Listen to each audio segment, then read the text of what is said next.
அனைவருக்கும் வணக்கம். இது ரிஷபராசிக்கான செப்டம்பர் மாதம் 14ஆம் தேதிக்கு பிறகு நடக்கக்கூடிய மாற்றங்கள் என்ன அப்படின்னு நம்ம பார்க்க போறோம். அந்த ராசிக்கு என்னென்ன பலன்கள்லாம் நடக்க போகுது அப்படின்னு நம்ம பார்க்க போறோம். ரிஷபராசிக்கு பார்த்தீங்க அப்படின்னா, ரிஷபராசியே ஒரு அருமையான ராசி. நல்ல காதல் செய்யக்கூடிய ராசி. ரொம்ப அழகா இருப்பாங்க, ரொம்ப அறிவா இருப்பாங்க, பார்க்கறதுக்கே ஒரு தேஜஸா இருப்பாங்க. அந்த அளவுக்கு ஒரு ராசி தான் ரிஷபராசி. அந்த ரிஷபராசி நல்ல ஒரு படிக்கக்கூடிய ராசி, நல்ல அறிவா இருக்கக்கூடிய ஒரு ராசி, எதுலையும் உயர்வா இருக்கக்கூடிய உயர்ந்த எண்ணம் கொண்ட ராசி.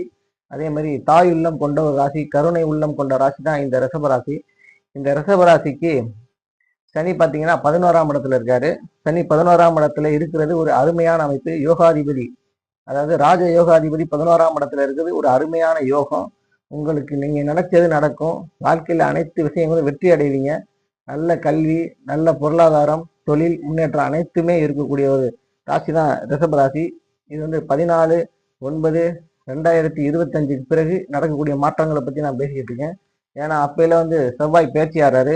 செவ்வாய் 5ஆம் இடத்துல இருந்து உங்களுக்கு 6ஆம் இடத்துக்கு வராரு. 6ஆம் இடத்துக்கு வர்றது ஒரு நல்ல அமைப்பு தான். 12ஆம் அதிபதி 6ஆம் இடத்துல மறைஞ்சிருக்கிறது ஒரு நல்ல அமைப்பு தான்.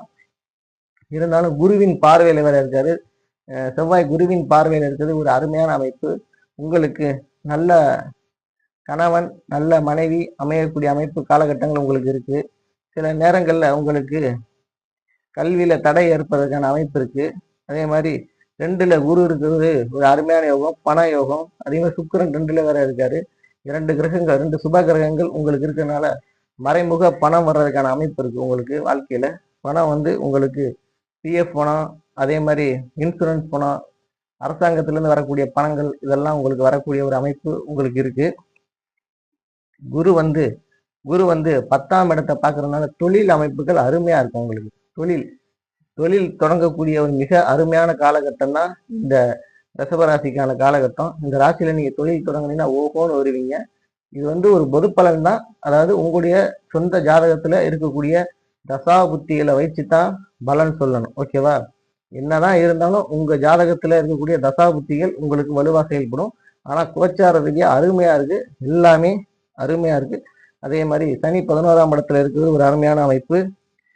சனி 11ஆம் இடத்துல இருக்குது. அதே மாதிரி 10ஆம் இடத்துல ராகு இருக்கு. 10ஆம் இடத்துல ஒரு பாவியாக இருக்க வேண்டும் அப்படிங்கிறது ஜோதிட விதி. அந்த பாவ கிரகம் 10ஆம் இடத்துல இருந்து அதை குரு பார்க்கறது மிகப்பெரிய யோகம்.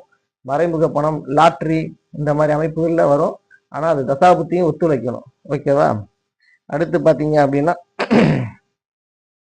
சூரியன் புதன் கேது இணைஞ்சிருக்கிறது ஒரு நல்ல அமைப்பு. அதாவது 4ஆம் இடத்துல வீடு வாங்குறதுக்கான அமைப்பு இருக்கு, வாகனம் வாங்குறதுக்கான அமைப்பு இருக்கு, சொத்து வாங்குறதுக்கான அமைப்பு இருக்கு. அனைத்துமே நல்ல அமைப்பா உங்க ஜாதகத்துல இருக்கு. உங்களுடைய கோச்சார ரீதியா ரிஷபராசிக்கு இருக்கு. ரிஷபராசியே ஒரு அழகான ராசி தான். அதனால உங்க வாழ்க்கையும் அழகாத்தான் இருக்கும். உங்களுடைய எண்ணங்களும் அழகாத்தான் இருக்கும். ஓகேவா? ரிஷபராசிக்கு நடக்கக்கூடிய இந்த கோச்சார பலன்கள் ரொம்ப அருமையா இருக்கு. ஓகேவா? எல்லாமே நல்லா இருக்கு. 6ஆம் இடத்துல செவ்வாய் வர்றதுனால வேலைகள்ல பளு ஏற்படும், வேலையில கஷ்டங்கள் இருக்கும். ஆனா வேலையில எல்லாத்தையும் உங்களால கரெக்டா செய்ய முடியும். ஒரு நேர்மையான அமைப்புல எல்லா விஷயத்தையும் நடக்கக்கூடிய அமைப்புல தான் இந்த ரிஷபராசிக்கு இருக்கு. ஓகேவா? ரிஷபராசி மிகவும் உயர்ந்த ராசி. நல்லா இருக்கு. எல்லாமே நல்லா இருக்கு. உங்களுக்கு சொல்லப்போனா எந்த குறையுமே இல்லை இப்போதைக்கு சொல்ற அளவுக்கு. ஓகேவா? தைரியம், வீரியம், பராக்கிரமம் அனைத்து இருக்கும். குழந்தைகள் சம்பந்தப்பட்ட விஷயங்கள்ல மட்டும் உங்களுக்கு சில தடை தாமதம் இருக்கும் குழந்தைகள்ல.